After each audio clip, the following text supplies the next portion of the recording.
Fala galera, beleza? Bem-vindos ao canal Grafiteria. Eu sou o Rodrigo CB e no vídeo de hoje nós vamos fazer duas telas usando spray e Posca. Se liga aí.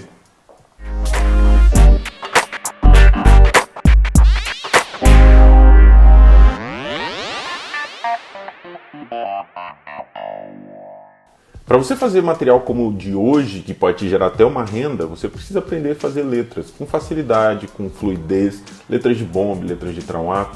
E no nosso curso Como Grafitar, você tem aulas inteiras te ensinando a fazer esse tipo de letra. Você vai treinar primeiro no papel e depois pode aplicar na parede. O curso Como Grafitar tem um material inteiro, com início, meio e fim, para te dar aquele upgrade nos seus conhecimentos de grafite. Então clica no link que está na bio no comentário fixado e venha conhecer o nosso curso. Dá aquele upgrade aí que vai fazer muito bem para sua caminhada.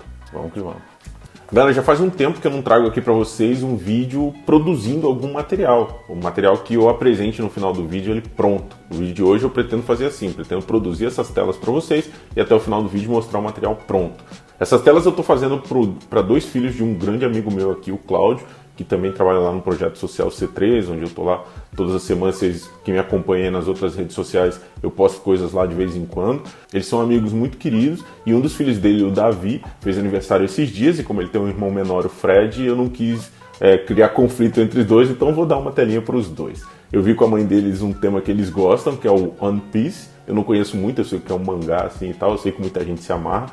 Mas eu vou produzir esse material aqui para vocês. Eu já preparei a base da tela, peguei duas telinhas comuns, telinha de papelaria mesmo, borrifei um pouco de spray em cima só para dar uma corzinha de leve, só para dar uma textura ali, e depois eu peguei um spray vazio, virei o fundo dele, da lata, né, que é um fundo boleado, joguei um pouco de tinta ali e lancei desse jeito, respingando na tela. Vocês vão ver como ficou o resultado ali. Dá uma texturazinha muito legal na tela. E aí depois eu venho trabalhando com Posca em cima. Posca pega bem em cima de qualquer coisa, vocês já estão ligados aqui.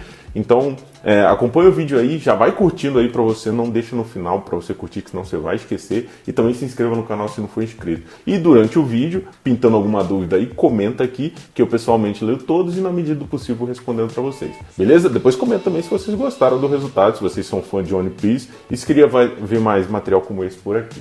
Beleza? Então, bora pro vídeo aí, passo a passo pra gente. Vamos que vamos.